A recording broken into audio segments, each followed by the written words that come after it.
Redmi note 13 4G എന്ന പുതിയൊരു smart phone Indian മാർക്കറ്റിൽ ലോഞ്ച് ചെയ്യാൻ പോകുന്നുണ്ട്. ഈ ഫോണിൻ്റെ ഫീച്ചേഴ്സിനെ പറ്റിയിട്ടുള്ള പല കാര്യങ്ങളും ഇപ്പോൾ അറിയാൻ കഴിഞ്ഞിട്ടുണ്ട്. മുമ്പ് ഇന്ത്യൻ മാർക്കറ്റിൽ റെഡ്മി നോട്ട് 12 4G എന്നൊരു സ്മാർട്ട് ഫോൺ ലോഞ്ച് ചെയ്തിട്ടുണ്ടായിരുന്നു. അതിൻ്റെ സക്സസ് ആയിട്ടായിരിക്കും റെഡ്മി നോട്ട് 13 4G എന്ന സ്മാർട്ട് ഫോൺ വരിക. ഇപ്പം ഈ ഒരു വീഡിയോയിൽ നമ്മൾ നോക്കാൻ പോകുന്നത് റെഡ്മി നോട്ട് 13 4G എന്നുള്ള സ്മാർട്ട് ഫോണിനെ പറ്റിയിട്ടാണ്. വീഡിയോ തുടങ്ങുന്നതിന് മുമ്പ് പറയാനുള്ള ഒരു കാര്യം എന്താ വെച്ചാൽ, നിങ്ങൾ ടെക് വാർത്തകൾ ഫോളോ ചെയ്യാൻ താല്പര്യമുള്ളവരാണെന്നുണ്ടെങ്കിൽ നമ്മുടെ വാട്സപ്പ് ചാനലിലോ അല്ലാന്നുണ്ടെങ്കിൽ ടെലഗ്രാം ചാനലിലോ ജോയിൻ ചെയ്യാവുന്നതാണ്. താഴെ ഡിസ്ക്രിപ്ഷനിലും അതുപോലെ തന്നെ കമൻറ്റ് ബോക്സിലും നമ്മുടെ വാട്സപ്പ് ചാനലിൻ്റെയും അതുപോലെ തന്നെ ടെലഗ്രാം ചാനലിൻ്റെയൊക്കെ ലിങ്കും കാര്യങ്ങളൊക്കെ കൊടുക്കുന്നുണ്ട്. അവിടെ റെഗുലർ ആയിട്ടുള്ള ടെക് അപ്ഡേറ്റ്സും കാര്യങ്ങളൊക്കെ ലഭിക്കുന്നതായിരിക്കും. ആദ്യം നമ്മൾ ഫീച്ചേഴ്സും കാര്യങ്ങളൊക്കെ നോക്കുകയാണെന്നുണ്ടെങ്കിൽ ഡിസ്പ്ലേയുടെ കാര്യത്തിൽ റെഡ്മി നോട്ട് 13 4Gയിൽ 6.6 ഇഞ്ചിൻ്റെ ഫുൾ HD+ ഡിസ്പ്ലേ വന്നേക്കാം. അമോലെഡ് ഡിസ്പ്ലേയും കാര്യങ്ങളൊക്കെ ഇതിൽ വരുന്നതായിരിക്കും. പിന്നെ ഡിസ്പ്ലേയിൽ 120 Hz റിഫ്രഷ് റേറ്റ് സപ്പോർട്ട് ചെയ്യുന്നതായിരിക്കും. പഞ്ചോൾ ഡിസൈൻ ആയിരിക്കും ഈ ഫോണിൽ വരിക. പഞ്ചോൾ വരിക ടോപ്പ് സെൻറ്റർ ഭാഗത്തായിട്ടായിരിക്കും. പിന്നെ ഫോണിൻ്റെ ഫ്രണ്ടിൽ ഗൊറില്ല ഗ്ലാസിൻ്റെ പ്രൊട്ടക്ഷൻ കാര്യങ്ങളൊക്കെ വന്നേക്കാം. പീക്ക് ബ്രൈറ്റ്നസ് വരിക 1000 nits ആയിരിക്കും. അപ്പം ഈ ഒരു ഫോണിൽ അത്യാവശ്യം നല്ല ഡിസ്പ്ലേ ഫീച്ചേഴ്സും കാര്യങ്ങളൊക്കെ വരാൻ ചാൻസ് ഉണ്ട്.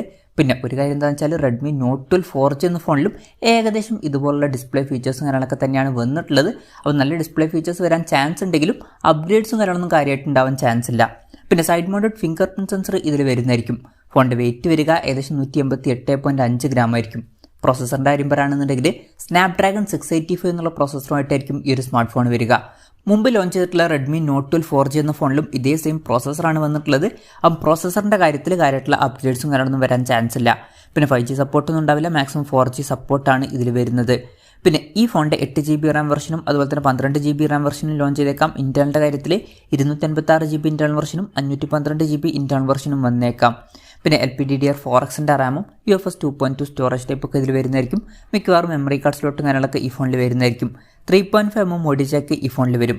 പിന്നെ IR ബ്ലാസ്റ്റർ എന്നുള്ള ഫീച്ചർ ഈ ഫോണിൽ വരുന്നതായിരിക്കും. ഈ ഫോൺ റിമോട്ടൊക്കെ ആയിട്ട് യൂസ് ചെയ്യാൻ കഴിയുന്നതായിരിക്കും. പിന്നെ Android 13 ബേസ് ആയിട്ടുള്ള MIUI സോഫ്റ്റ്വെയർ ഈ ഫോണിൽ വന്നേക്കാം. ക്യാമറയുടെ കാര്യം പറയുകയാണെന്നുണ്ടെങ്കിൽ ഈ ഫോണിൻ്റെ പിന്നിൽ ട്രിപ്പിൾ ക്യാമറ സെറ്റപ്പ് വരാനാണ് സാധ്യത. 108 MP മെയിൻ ക്യാമറ സെൻസർ ഈ ഫോണിൽ വന്നേക്കാം. നോട്ട് 12 4Gയിൽ 50 MP മെയിൻ ക്യാമറ സെൻസറാണ് വന്നിട്ടുള്ളത്. അപ്പം ഇത് ഒരു അപ്ഗ്രേഡ് ആയിരിക്കും എന്നൊക്കെ പറയാവുന്നതാണ്. പിന്നെ 8 MP ultra wide angle lens വരുന്നതായിരിക്കും. ഇത് കൂടാതെ 2 MP ഒരു ഡെപ്ത് സെൻസർ അല്ലാന്നുണ്ടെങ്കിൽ ഒരു മാക്രോ ലെൻസ് വന്നേക്കാം. പിന്നെ ഫ്രണ്ടിൽ 13 MP അല്ലാന്നുണ്ടെങ്കിൽ 16 MP സെൽഫി ക്യാമറ വന്നേക്കാം. ബാറ്ററിയുടെ കാര്യം പറയുകയാണെന്നുണ്ടെങ്കിൽ അതിനെ പറ്റിയിട്ടുള്ള ന്യൂസുകളൊന്നും പറയാൻ കഴിഞ്ഞിട്ടില്ല. എന്നാലും 5000 mAhൻ്റെ ബാറ്ററിയും 33 വാട്ടിൻ്റെ ഫാസ്റ്റ് ചാർജിങ് സപ്പോർട്ടും ഒക്കെ തന്നെ വരാനാണ് സാധ്യത. Type-C ചാർജിംഗ് പോർട്ടും ഇതിൽ വരുന്നതായിരിക്കും. അപ്പം ഇതൊക്കെയാണ് ഫീച്ചേഴ്സിനെ പറ്റി പറയാനുള്ള കാര്യങ്ങൾ. ഇപ്പോൾ റെഡ്മി നോട്ട് 12 4G ആയിട്ട് കമ്പയർ ചെയ്യുകയാണെന്നുണ്ടെങ്കിൽ ഭയങ്കര വലിയ അപ്ഗ്രേഡ്സും കാര്യങ്ങളൊന്നും റെഡ്മി നോട്ട് 13 4Gയിൽ വരാൻ ചാൻസ് ഇല്ല. ഇപ്പോൾ സെയിം ആയിട്ടുള്ള ഡിസ്പ്ലേ ഫീച്ചേഴ്സും സെയിം ആയിട്ടുള്ള പ്രോസസ്സറൊക്കെ തന്നെ വരാനാണ് സാധ്യത. പിന്നെ ക്യാമറയുടെ കാര്യത്തിൽ ചെറിയ അപ്ഗ്രേഡ്സും കാര്യങ്ങളൊക്കെ വരുന്നതായിരിക്കും. അതായിരിക്കും കാര്യമായിട്ടുള്ള വ്യത്യാസമായിട്ട് വരുന്നത്. പിന്നെ ലോഞ്ച് ഡേറ്റിൻ്റെ കാര്യം പറയുകയാണെന്നുണ്ടെങ്കിൽ റെഡ്മി നോട്ട് 13 5G സീരീസ് ജനുവരി 4 ലോഞ്ച് ചെയ്യുമെന്നുള്ള കാര്യം കൺഫേം ആയിട്ടുണ്ട്. പക്ഷേ അതിൻ്റെ കൂടെ ഈ ഒരു ഫോൺ ലോഞ്ച് ചെയ്യുമോ എന്നുള്ള കാര്യം കൺഫേം ആയിട്ടില്ല. ചിലപ്പം ലോഞ്ച് ചെയ്തേക്കാം, കൺഫർമേഷൻസ് ഒന്നുമില്ല. എന്തായാലും ഇന്ത്യൻ മാർക്കറ്റിൽ ഈ ഫോൺ ലോഞ്ച് ചെയ്യാൻ ചാൻസ് ഉണ്ട്. ഇനി വിലയുടെ കാര്യം പറയുകയാണെന്നുണ്ടെങ്കിൽ അതിനെ പറ്റിയിട്ടുള്ള ന്യൂസുകളൊന്നും ഇപ്പം പുറത്ത് വന്നിട്ടില്ല. എന്നാലും നമ്മുടെ എക്സ്പെക്ടേഷൻ പറയുകയാണെന്നുണ്ടെങ്കിൽ ഈ ഫോൺ ചിലപ്പം ഇന്ത്യൻ മാർക്കറ്റിൽ ഒരു 12,000-13,000 രൂപ പ്രൈസ് റേഞ്ചിലായിട്ട് ലോഞ്ച് ചെയ്തേക്കാം. കൺഫർമേഷൻസ് ഒന്നുമില്ല, ജസ്റ്റ് നമ്മുടെ എക്സ്പെക്ടേഷൻ പറഞ്ഞു എന്നേ ഉള്ളൂ. എന്തായാലും റെഡ്മി നോട്ട് 13 4G എന്ന പുതിയൊരു സ്മാർട്ട് ഫോൺ ഇന്ത്യൻ മാർക്കറ്റിലൊക്കെ ലോഞ്ച് ചെയ്യാൻ പോകുന്നുണ്ട്. ഈ ഫോണിൻ്റെ ഫീച്ചേഴ്സിനെ പറ്റിയിട്ടുള്ള നിങ്ങളുടെ അഭിപ്രായം ജസ്റ്റ് ഒന്ന് കമൻറ്റ് ചെയ്യുക. അതുപോലെ തന്നെ ഈ ഒരു സ്മാർട്ട് ഫോൺ ഇന്ത്യൻ മാർക്കറ്റിൽ ലോഞ്ച് ചെയ്യുമ്പോൾ നിങ്ങളിത് പ്രൈസിങ്ങിലാണ് എക്സ്പെക്റ്റ് ചെയ്യുന്നത് എന്നുള്ള കാര്യം കൂടി ജസ്റ്റ് ഒന്ന് കമൻറ്റ് ചെയ്യുക.